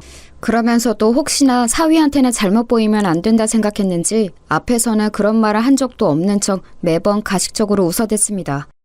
상견례를 하고 결혼을 준비하는 과정에서 저희 집에 안 좋은 일이 일어났어요. 내내 걱정했던 일이 일어나고야 만 것입니다. 남편의 사업이 망했거든요. 진짜 미안해. 내가 당신한테 면목이 없어. 그런데 한 번만 다시 해보면 안 될까? 장난해? 지금 집에 돈이 어딨어? 초기 자금은 뭐 어디서 가져올 건데? 담보대출 받을 집이 있어. 모아놓은 적금이 있어. 이런 일이 한 번 있으면 정신을 차려야지. 정신을 차리긴커녕 한 번 더 해보겠다는 말을 해? 나 짐 싸서 집 나가는 걸 보고 싶으면 그렇게 해! 정말 철이 없어도 어쩜 저렇게 없는지 한 번 더 해보겠다니요. 그렇게 말하는 남편의 입을 이혼을 무기로 틀어막았습니다. 그리고 취직 자리를 빨리 알아보라고 했어요. 여기저기 부탁해놨어. 그런데 요즘 경기가 좋지 않아서 어떻게 될지는 모르겠다네. 당신한테 진짜 많이 미안해. 그래도 남편이라고 기가 팍 죽어서 그렇게 말하는 모습을 보니까 불쌍하긴 하더라고요. 빚을 지긴 했지만 엄청나게 많이 진 수준은 아니었고 남편이 취직을 하고 제가 인형을 열심히 팔면 길바닥에 나앉을 정도는 아니라서 정말 마음이 힘들긴 했지만 용서하기로 했습니다. 용서 안 하면 이혼인데 그럴 생각은 없었거든요. 그리고 제가 만든 인형이 SNS에서 귀엽다고 소문이 좀 났는지 꽤 팔렸거든요. 그래서 웬만한 직장인 월급보단 벌이가 좋아진 것도 남편을 좀 더 쉽게 용서할 수 있는 일이었습니다. 물론 밤낮으로 인형을 만드느라 안 쑤신 곳이 없었지만 말입니다. 그래도 당분간은 허리를 졸라매야 했어요. 빚이 있으니까 말입니다. 제가 번 돈 중에서 정말 딱 생활비만 제외하고는 다 빚을 갚는 데 썼어요. 그러는 와중에 신우이의 결혼식이 열렸습니다. 마음 같아서는 물론 축의금을 더하고 싶었지만 정말 그럴 여유가 없었어요. 다들 100만 원 정도는 한다는데 정말 여유가 없어서 50만 원을 했습니다. 저는 이해해줄 거로 생각했어요. 왜냐면 남편 사업이 망했다는 건 말하지 않았지만 남편이 사업이 요즘 잘 안 풀려서 너무 힘들다는 이야기를 어머니께 드렸다고 했거든요. 그렇지 않으면 자꾸 뭘 바라시니까 그 정도는 말하라고 제가 시켰었습니다. 그래서 그날 이후 용돈 달라 뭐 사달라 이런 말이 없으시길래 남편이 잘 이야기를 했고 시어머니도 잘 이해하고 있는 줄 알았어요. 하지만 제가 축의금을 50만 원을 한 걸로 그야말로 사단이 났습니다. 결혼식이 끝나고 저를 부르더군요. 그리고는 다짜고짜 면전에 봉투 하나를 던졌습니다. 정말 예고 없이 얼굴에 뭔가를 던진 거라 그 충격에 멍하게 이게 무슨 일인가 생각하고 있을 때 정말이지 쌍욕부터 날아왔어요. 내가 사돈댁에 부끄러워서 고개를 못 들겠다. 신우이 결혼식에 축의금 50만 원이 뭐야? 어디서 이런 거지 같은 년이 들어와서 내가 고개도 못 들게 만들어? 어? 네가 지금 제정신이야? 나 쪽팔리라고 일부러 이랬지? 어? 제가 무슨 말을 해야 할지 몰라서 어버버거리고 있자 제 머리를 한 대 툭 치더라고요. 사업이 어려워도 집에 돈이 없어도 신우이 결혼식에 축의를 50만 원 하는 건 내가 어디서 듣도 보도 못했다. 어? 네 대가리에 뭐가 들었니? 생각이란 건 하고 사니? 어? 정말 눈물이 주르륵 흘렀습니다. 뭐라 저항할 사이도 없이 말이에요. 저의 어려운 거 아시잖아요. 돈 100도 없니? 어? 그 정도도 없어? 너는 어디 빌릴 곳도 없어? 내가 어쩌자고 이런 거지 같은 년을 며느리로 들여서 이쪽을 당해야 돼, 어? 한참을 그렇게 욕을 듣고 있는데 뒤늦게 온 남편이 그 앞에서 저를 막아서며 제 편을 들기 시작했습니다. 엄마, 우리 힘들다고 했잖아. 그럼 저거 보고 나가서 식당 일이라도 하라고 해. 집에 가만히 처박혀서 살림이라 하는 년이 뭐가 힘들다고 결혼식 내내 죽상을 하고 앉아서는. 사업이 힘든 것도 네가 힘들지 제가 힘드니? 어?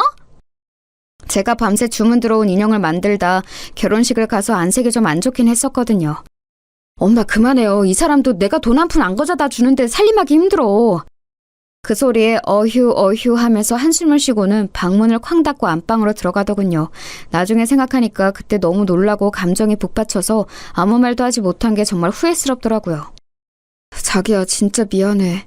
사과하는 남편의 꼬라지도 보기 싫었습니다. 사실 취직 자리를 적극적으로 알아보는 것 같지도 않았어요.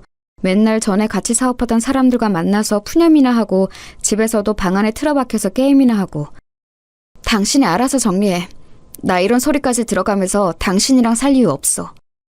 그렇게 말하고는 시댁을 나왔습니다. 그리고는 한참 뒤 남편이 돌아와서 자기가 어머니께 잘 말했다고 이제 그런 말은 안 하실 거라며 정말 싹싹 빌더군요. 내일부터는 진짜 취직 자리도 열심히 알아보고 내가 진짜 잘할게. 자기야 너무너무 미안해. 차마 망했다는 말을 하지 못했다며 저에게 한 번만 봐달라고 싹싹 비는 남편을 보며 정말 등신같이 한 번 더 참아주기로 했습니다. 제가 생각해도 제가 미련하고 등신 같았지만 이제 겨우 4살이 된 아이를 보면서 참았어요. 아버지 없는 아이로 만들고 싶지는 않았거든요. 그렇게 또 얼마간의 시간이 흘렀습니다. 말을 잘 했는지 시어머니는 더 이상 그 일을 말하지 않았어요. 아니 정확하게는 저를 부르지 않았습니다. 저도 시어머니가 부르지 않으며 딱히 찾아가지 않았기 때문에 서로 얼굴을 안 보고 지냈다는 말이 더 맞는 말이겠죠. 그러다 보지 않을 수 없는 날이 왔어요. 바로 시어머님의 생신이었습니다. 물론 무리가 되긴 했지만 현금 100만 원을 준비해서 갔어요. 괜히 안 들어도 될 말 듣기도 싫었고 이 정도면 괜찮겠지 싶었습니다. 그런데 아니었더군요. 옆집 팔매는 이번 생일에 명품 가방을 받았다는데. 지난번처럼 크게 뭐라고 한 건 아니었지만 궁시렁궁시렁 거리더군요. 그 정도야 뭐 참을 수 있다 생각했습니다. 지난번엔 거지 같은 년이라는 소리도 들었는데 말이죠. 얼굴에 봉투도 맞고. 집안일이라도 해라. 경제적으로 남편이나 집안에 도움이 안 되면 그런 거라도 열심히 해야 하지 않겠니? 그날 모든 생일상을 차리고 치우는 일을 제가 혼자 해야 했습니다. 원래는 도와주는 척이라도 하던 시누이조차도 그냥 앉아서 받아먹기만 하더군요. 하루에 10시간 이상을 인형만 붙잡고 있어서 손목이 시려웠지만 진짜 꾹 참았습니다. 하지만 손목이 너무 아팠어요. 쨍그랑 들고 가던 그릇을 놓쳐서 깨먹는 일이 생겼습니다. 제가요. 기다렸다는 듯 폭력에 가까운 잔소리들이 시작되더군요. 너는 진짜 제대로 할 줄 아는 게 도대체 뭐니? 생일날 그릇을 깨? 재수없게? 엄마 그만하세요. 마음에 안 든다 하니까 마음에 안 드는 짓만 골라서 하잖아. 엄마 이 서방 앞에서 창피하게 그만해. 그제야 자기 사위 눈치를 보며 그만두더라고요. 그러면서도 틈만 나면 저를 흘겨봤습니다. 그리고 그 이후로 정말 엄청난 시집살이가 시작됐어요. 경제력에 도움이 안 되면 집안일이라도 열심히 해야 하지 않겠니? 라는 말은 그냥 했던 말이 아니었던 겁니다. 그 뒤로 틈만 나면 저를 불러다 집안일을 시키더군요. 처음 몇 번은 참고 가서 했습니다. 하지만 그 이후에는 참고 아니고를 떠나 시간이 되질 않았어요. 인형 주문이 점점 더 많아졌거든요. 안 그래도 방 안에 틀어박혀서 하루 종일 게임이나 하는 남편도 너무 꼴보기 싫었는데 시어머니까지 쌍으로 저러니까 정말 당장이라도 짐 싸서 집을 나가고 싶었습니다. 하지만 거의 초인적인 힘으로 그런 마음을 참아가고 있었어요. 그러던 중에 이혼만은 하지 않겠다던 제 아내 결심을 단번에 뒤지는 사건이 또 일어나고야 맙니다. 시어머니가 일을 하라고 불렀고 저는 가지 않았어요. 그랬더니 전화가 오더라고요. 당장 집으로 오지 않고 뭐하니? 와서 일 좀 도우라고 내가 말했잖니. 요즘에 애비가 돈을 못 벌어와서 제가 아르바이트 같은 걸 하고 있거든요. 그래서 도저히 갈 수가 없어요. 잠시 정적이 흘렀습니다. 지금 돈 번다고 시어머니한테 유세 부리는 거야? 일을 못 뺀다는 말씀을 드리는 거예요. 그런 알바에서 몇 푼이나 번다고 유세는 유세야. 당장 못 와? 내가 집으로 찾아가리? 어? 더 이상 참을 수가 없겠더라고요. 방에서 여전히 게임을 하는 중인지 남편이 욕하는 소리가 들려왔습니다. 그 순간이었던 것 같아요. 이 집구석을 반드시 탈출해야겠다고 생각하게 된 게 말입니다. 지금 갈게요. 오늘 결론을 지어야겠다 결심하고 전화를 끊었어요. 그리고는 게임을 하고 있는 남편 방으로 들어가 코드를 뽑았습니다. 아!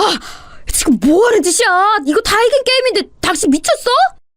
미친 건 내가 아니라 너지. 당장 나 따라와. 제가 험악한 표정으로 정색하며 말하자 움찔하더군요. 어딜 가는데? 니네 집 가니까 당장 따라 나와, 죽고 싶지 않으면. 그리고는 남편을 데리고 시댁으로 향했습니다. 갔더니 시누이가 와 있더라고요. 언니, 왜 이렇게 늦게 와요? 이서방 오기 전까지 저녁 다 차려야 하는데 1시간도 안 남았어요. 꼴에 일을 한다고 시위하는 거지. 빨리 부엌 안 들어가고 뭐해? 그렇게 말하는 시어머니와 시누이를 한 번 쓱 보고는 거실 소파에 앉았어요.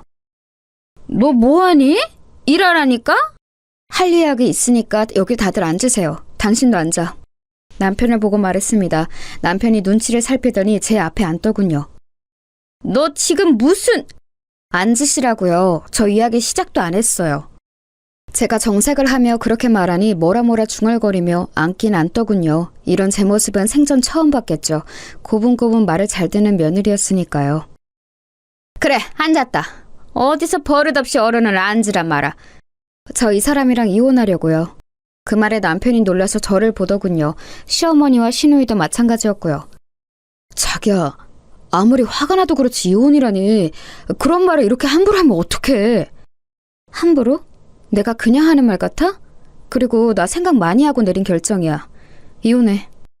이 년이 지금 어른 앞에서 지 일 좀 시켰다고 남편한테 이혼한다 만다 소리를 하면서 협박하는 거야? 어? 뭐 이런 게 다 있어? 언니, 문제가 있으면 둘이서 해결하지. 여기서 이러는 거 좀 아닌 것 같네요. 왜 아니에요? 제가 이혼하려는 이혼 사유에는 오빠 문제도 있지만 어머니 문제도 큰데? 뭐? 이게 한참 못난 며느리 아들이 좋다고 하니 반대 없이 허락해준 걸로 감지덕지해야지. 내가 네 속을 모를 줄 알아? 사업 좀 안 풀린다고 바로 이혼 이야기를 꺼내? 좀 안 풀리는 거 아니라 망했어요. 그 말에 시어머니가 멈칫하더군요. 뭐? 망했다고요. 이 사람 거의 1년째 백수생활 하면서 집에서 놀고 먹어요. 매일 방에 틀어박혀서 10시간씩 게임이나 하면서. 오빠, 그게 정말이야? 오빠 망했어? 그 질문에 남편이 고개를 숙이더라고요. 예전 같으면 안쓰러운 마음이 들었을 법도 한데 전혀 그런 마음이 들지 않았습니다. 사업이 하다가 좀 망하고 그럴 수도 있는 거지. 사업 망했다고 남편을 버리는 부인이 어딨어? 어? 사업 망했다고 버리는 거 아니고요. 망한 건 1년 전인데 여태 제가 인형 만들어다 팔면서 생활비로 쓰고 대출 받은 거 갚고 그래왔거든요. 당장이라도 다시 취직할 것 같이 굴더니 1년째 취직은커녕 노력도 안 하고 하루 종일 집에 처박혀서 게임이나 하고 술이나 처마시러 다니고 그것도 이제는 못 봐주겠고요. 어머님이 돈돈거리면서 저 구박하는 것도 아니 솔직히 구박도 아니고 이 정도 폭언이면 폭력이라고 생각하거든요. 그것도 저는 더 이상 못 받아주겠어요. 이게 버릇없이. 그 버릇없는 며느리 이제 어머님 며느리 안 하겠다고요. 재산 분할도 안 하고 위자료도 달라고 안 할 테니까 그냥 이혼만 할게요. 양육권도 저 주시고요. 어차피 어머님이 키울 생각도 없으실 테니까 만약 안 들어주시면 소송하고요. 자기야. 제가 진심으로 하는 말인 걸 알았는지 남편이 무릎을 꿇더라고요. 무릎도 한두 번이야 내가 속지. 이제 당신 말 안 믿어. 그냥 혼자 그렇게 좋아하는 게임 실컷 하고 술도 마시고 싶은 만큼 마셔. 자기야. 벙쪄있는 시어머니에게 마지막으로 말했습니다. 거지 같은 저 같은 년 말고 돈 많은 부자 며느리 다시 얻으세요. 과연 빚보는 이 남자 그런 여자가 데려갈지 의문이지만. 빚은 제가 열심히 갚는다고 갚았는데 아직 반 이상 남았거든요. 그것도 알아서 하시고. 얘가 못하는 말이 없어? 기가 좀 죽어서도 끝까지 사과 한마디 없더라고요. 만약에 여기서 한마디만 더 하시면 제가 갚은 빚도 재산분할 청구 소송해서 달라고 할 테니까 다들 입 다무세요. 그리고는 벙쪄있는 세 사람을 두고 나왔습니다. 집으로 오자마자 짐을 싸서 친정으로 갔어요. 그 사이에 온 남편이 바짓가랑이를 붙잡았지만 이미 있는 정 없는 정 다 떨어져서 다시 생각할 마음이 들지도 않았습니다. 집으로 와서 그간 있었던 일을 말했어요. 저희 부모님 두 분 다 이혼하라고 노발대발 하시더라고요. 남편은 바로 전화와 문자를 엄청 보내댔습니다. 하지만 정말 있는 정 없는 정이 다 떨어져서 정말 꼴보기도 싫었어요. 그리고 시어머니는 한동안 연락이 없더군요. 그리고 며칠 뒤 전화가 왔습니다. 남편 전화는 다 무시하긴 했지만 시어머니는 어른이기도 했고 또 무엇보다 무슨 이야기를 할지가 너무 궁금해서 받았어요. 여보세요? 아무리 그래도 그러고 나가면 어떡하니?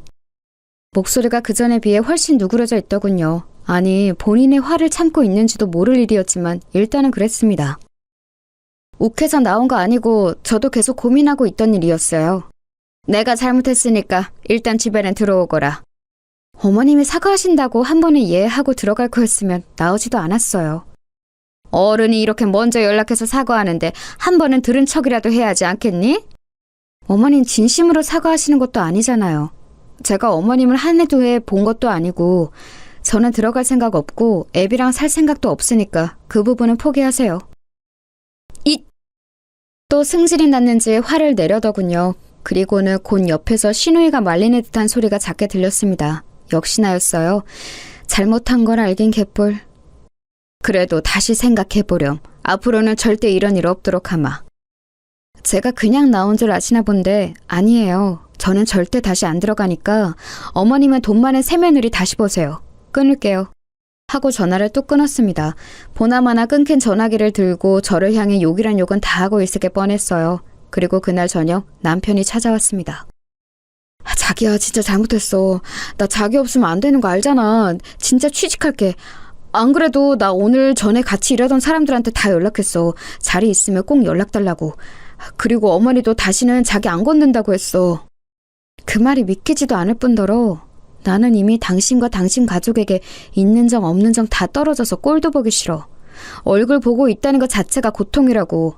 내 마음은 변할 일 없으니까 당신도 그만하고 이제 돌아가. 진짜 잘할게. 믿어줘. 내가 한두 번 속니? 그리고 이제 진짜 정말 잘한데도 내가 싫다고. 내 말 못 알아들어? 자기야. 진짜 소송에서 없는 재산도 뜯어내기 전에 그만 가라. 어?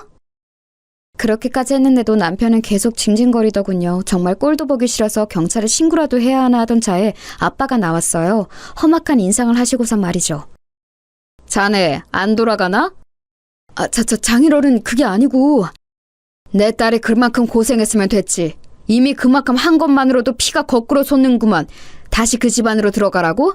그 꼴은 내가 절대 못 보니까 돌아가! 진짜 죄송해요. 근데 저는 마누라 없으면 못 살아요. 그럼 죽어! 안 가면 당장 경찰 부를 테니까 그런 줄 알아! 그리고는 저를 데리고 집 안으로 들어오셨어요. 절대 넘어가면 안 된다. 절대 안 넘어가요.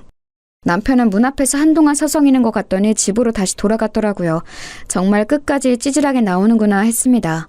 시어머니가 저한테 그렇게 했어도 저 인간만 정신 똑바로 차리고 살았으면 저도 이렇게까지 하진 않았던 거예요. 하지만 저 인간도 제가 이혼을 결심하게 된 이유 중 큰 부분이었습니다.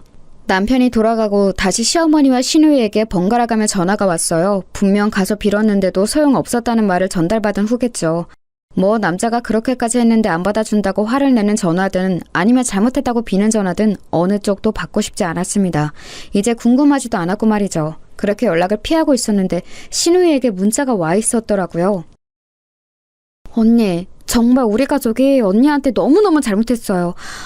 언니가 그렇게 고생하는 줄도 모르고, 아니 몰랐어도 그러면 안 되는 거였지만 정말 미안해요. 우리 오빠 저 인간은 언니 아니면 누가 거두겠어요. 엄마는 이제 언니한테 연락하지도 언니 집 방향은 쳐다보지도 않게 할 테니까 또 엄마도 그러겠다고 했고요. 제발 한 번만 용서하고 집으로 돌아와요. 애도 아빠 없이 크는 것보다 아빠가 있는 게 낫잖아요. 그리고 오빠 취직 자리도 금방 생길 것 같아요. 진짜 한 번만 다시 생각해줘요. 구구절절 개소리더군요. 시어머니는 그럴 수 있는 사람이 아니었습니다.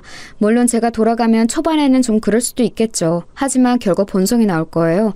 그리고 제가 실수를 하거나 잘못을 할 때만을 눈에 불을 켜고 기다리겠죠. 그런 일이 생기자마자 득달같이 몰상식한 말들을 해가며 저를 무시할 거고요. 저는 두 번 다시 그런 일을 당하고 싶지 않았습니다. 그리고 남편이 취직한다고 해서 달라질 것도 없었어요. 이미 그 사람에 대한 신뢰도 다 깨졌기 때문입니다. 다시 사업병에 도지진 말란 법도 없고요. 그래서 신우이의 문자도 그냥 무시했어요.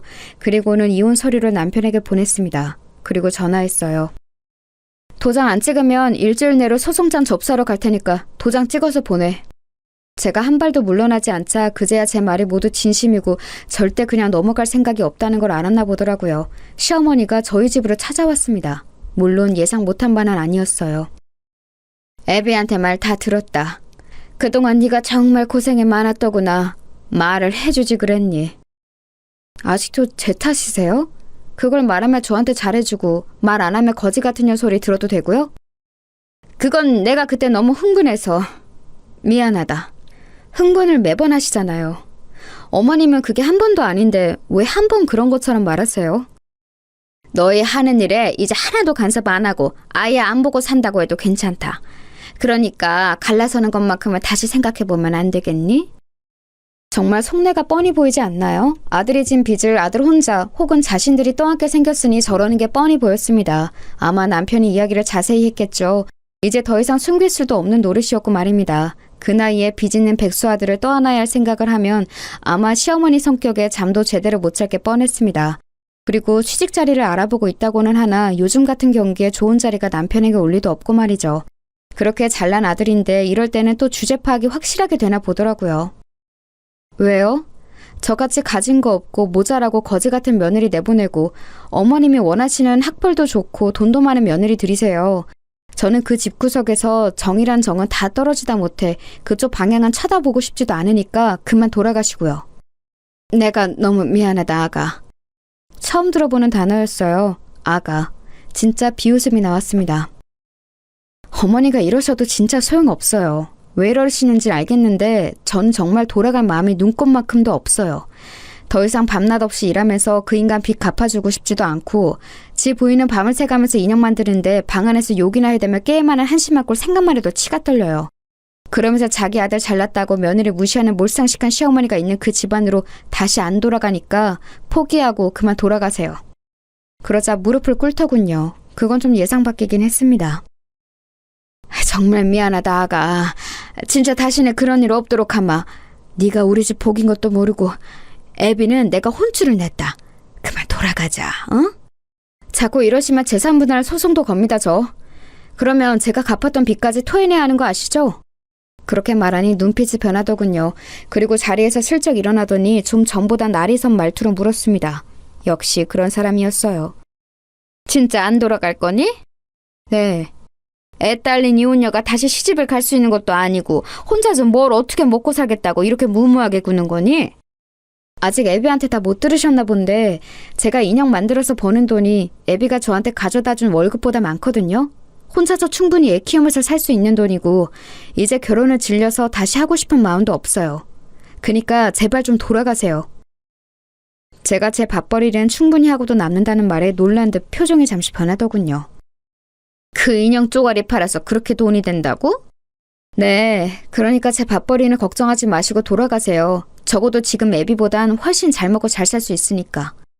시어머니는 가지 않고 계속 뭔가 말하려는 듯 했지만 외출을 했다 돌아오신 저희 엄마와 마주치는 바람에 돌아가야 했습니다. 저희 엄마가 화를 엄청 내셨거든요. 그동안의 울분을 다 토해내셨어요. 내 딸이 그런 소리를 들어가며 그 집구석에 있었을 생각만 하면 제가 자다가도 벌떡 깨니까 험한 꼴 보기 전에 돌아가세요. 그렇게 돌아간 시어머니는 아마 제 인형을 좀 찾아본 모양입니다. 그리고는 생각보다 인기가 많다는 사실에 놀라던 것 같더라고요. 그날 이후로 정말 매일매일 전화와 문자가 왔습니다. 아가야, 내가 정말 미안했다. 다시 한번 생각해봐. 너 아니면 저런 모자란 애비 누가 걷어주겠니? 내가 정말 잘하마. 여보, 진짜 이혼할 건 아니지? 돌아올 거지? 번갈아 가면서 오는 연락에 정말이지 진절머리가 나더군요. 태도가 이렇게 싹 바뀔 수 있다는 것도 말입니다. 결국 경고한 일주일이 지나서도 도장 찍힌 이혼 서류는 받을 수 없었어요. 그래서 변호사를 찾아갔습니다. 그리고는 이혼 소송을 준비했어요. 그런데 그 사람들은 제가 조용하니까 이혼을 안 하려나 보다 생각한 모양이더라고요. 자기야, 일단 집으로 들어와. 같이 살 거면 얼굴은 봐야지. 아가, 이혼 안 할 거지? 그 사이에 저는 조용히 소송을 준비했습니다. 알아보니 소송 사유가 되고 또 남더라고요. 시어머니가 저한테 한 폭언들은 증명을 할 수는 없다고 쳐도 사업을 말아먹은 남편이 1년 가까운 시간 동안 아무것도 하지 않고 방 안에 틀어박혀서 게임만 한 것만으로도 충분하다고요. 아, 그리고 사실 폭언은 문자라도 증거들이 좀 남아있기도 했고 말입니다. 소장을 작성하고 집으로 날아간 것 같았습니다. 그날 바로 득달같이 달려올 줄 알았는데 며칠간은 조용했어요. 나중에 보니 아마 그 사이에 변호사를 만나러 간 것 같았습니다. 이게 진짜 이혼 사유가 되는지, 된다면 정말 재산 분할을 해서 제가 갚은 빚도 일정 부분 돌려줘야 하는 건지 같은 것들 말입니다. 많지는 않지만 조금은 돌려받을 수 있는 것 같더라고요. 그리고 소송을 하면 그쪽이나 저나 변호사 비용이 들 테니까 지금 사정이 어려운 남편 쪽에서는 쉽게 변호사를 쓰거나 하진 않을 듯 보이긴 했습니다. 아니나 다를까 좀 알아보고 자기네들이 불리한 걸 알았는지 전화가 왔어요. 진짜 이혼하려는 거야? 그럼 내가 여태 장난하는 줄 알았어? 꼭 진짜 해야겠어? 애 생각은 안 해? 헐씨구, 애 생각한 양반이 1년 가까이 방 안에서 안 나오고 게임이나 차하셨어요? 이제 와서 애 생각? 지나가던 개가 웃겠다, 어? 당신 이렇게 잔인한 사람이었어? 당신이 지금 나 이렇게 버리면 나는 다시 못 일어날 수도 있는데!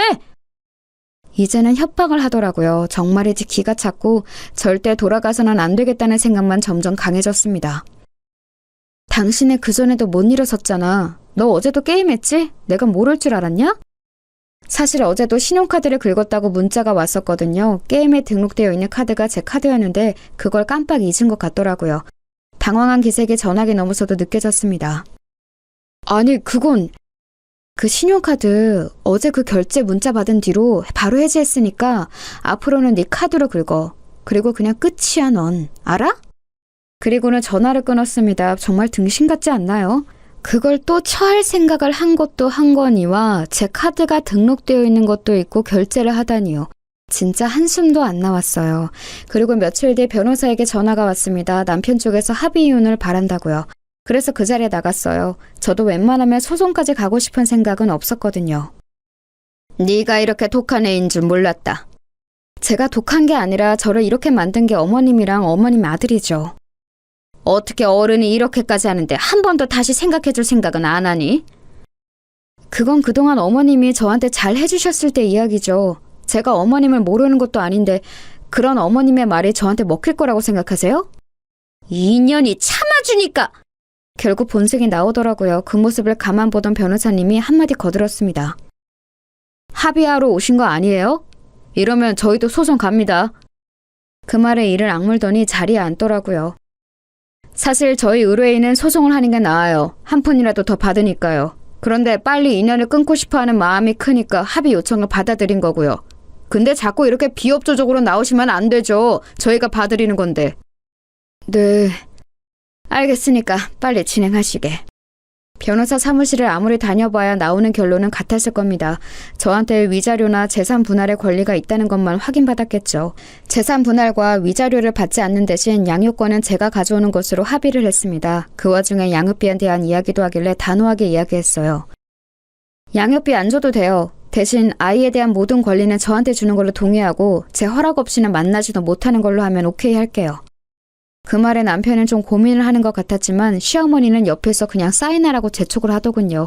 지금 남편의 형편에 양육비를 줄 수도 없는 것도 없는 거였지만 아이 처음 낳았을 때부터 딸이라고 구박했던 게 생각나는 건 어쩔 수 없었습니다. 아이를 딱히 예뻐한 적도 없고요. 저런 할머니는 아이를 위해서라도 없는 게 나아요. 그래도 가끔 보기는 해줄 거지?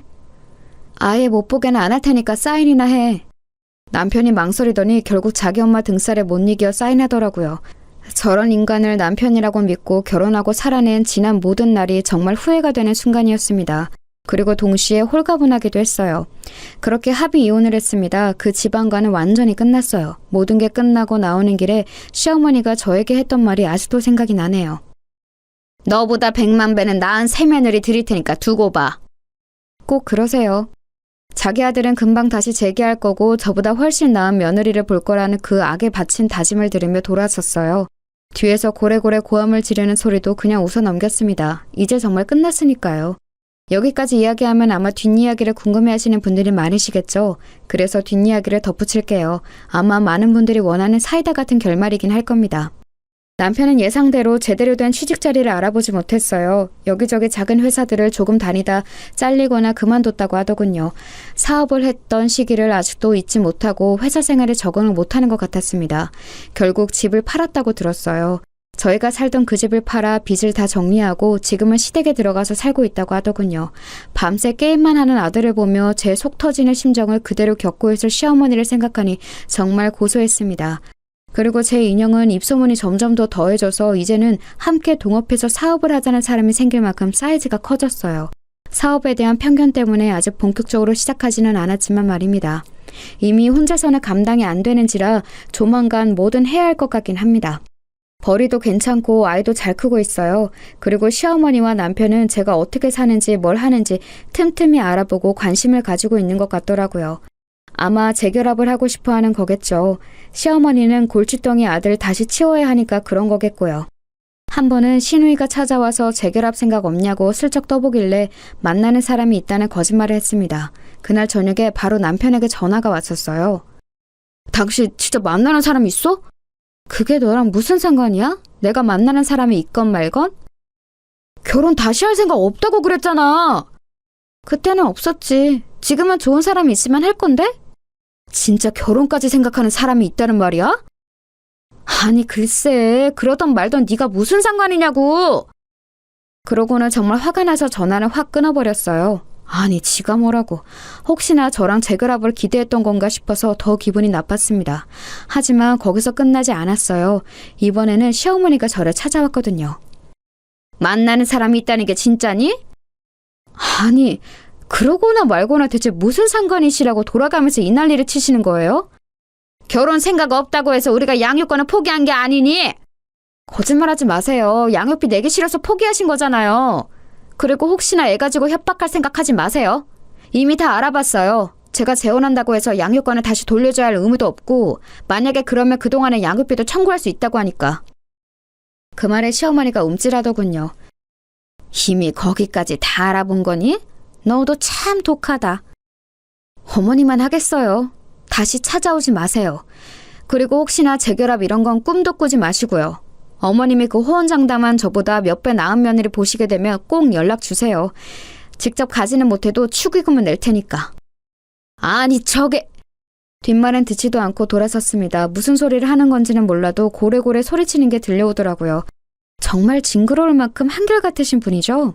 그러고선 그 사람들에게 아직까진 더 이상 연락은 없어요. 돈 문제만 걸고 넘어지면 조용해지는 시어머니 덕이라고 해야 하나요? 아마 매일 방에서 안 나오고 게임만 하는 백수 아들을 보며 매일매일 속 터져하는 중일 겁니다. 그게 그분이 받으시는 벌이라고 생각해요. 그리고 자신의 잘못을 어떤 식으로든 후회하겠죠. 과거에 제가 있었던 시절을 그리워하면서 말입니다. 저는 결코 그 염원을 들어줄 생각이 없지만 말이에요. 저는 더 성공할 거예요. 이미 그렇게 되어가고 있고요. 그리고 지금은 만나는 사람이 없지만 언젠가 좋은 사람이 있다면 연애도 결혼도 할 수도 있겠죠. 물론 아직까지는 결혼의 결자만 들어도 치가 떨리지만 세상에는 전 남편이나 전 시어머니 같은 사람만 있는 건 아니잖아요. 아이는 잘 크고 있답니다. 원래 남편도 아이에게 그닥 살갑거나 잘 봐주던 사람이 아니라서 아빠를 찾지도 않아요. 오히려 자신을 너무너무 예뻐하는 외할머니와 외할아버지를 너무 좋아하고 따라서 제가 다 섭섭할 지경이라니까요. 요즘은 제가 밤낮 없이 바쁜 바람에 아이의 양육을 거의 제 부모님이 하고 계셔서 그게 너무 죄송할 따름이에요. 물론 두 분은 너무 좋다고 하시지만 그래도 아이 보는 게 보통 일은 아니니까요. 그래서 이번 여름에는 다 같이 해외로 휴가를 나가기로 했어요. 가족끼리 다 같이 가는 해외여행은 처음인지라 벌써 두근거리네요. 저는 지금 너무 행복합니다. 그 전에 혼자 아이를 키우는 게 겁나서 아이가 아빠 없이 자라는 게 무서워서 망설였던 지난 날들이 후회될 정도로 말입니다. 그런 사람들과는 헤어지는 게 맞았어요. 그런 집안에서는 아이도 행복하지 않았을 테니까 말입니다. 길다며 긴 제 이야기 들어주셔서 감사합니다. 참고 사는 것만이 능사는 아니라는 것 여러분도 늘 생각하시고 하실 말은 하시면서 그렇게 사셨으면 좋겠어요. 가만히 있으면 정말 호구 취급하는 사람이 너무 많더라고요. 아, 밥 먹을 시간이네요. 그럼 저는 여기서 제 이야기를 마칠게요. 즐거운 하루 보내세요.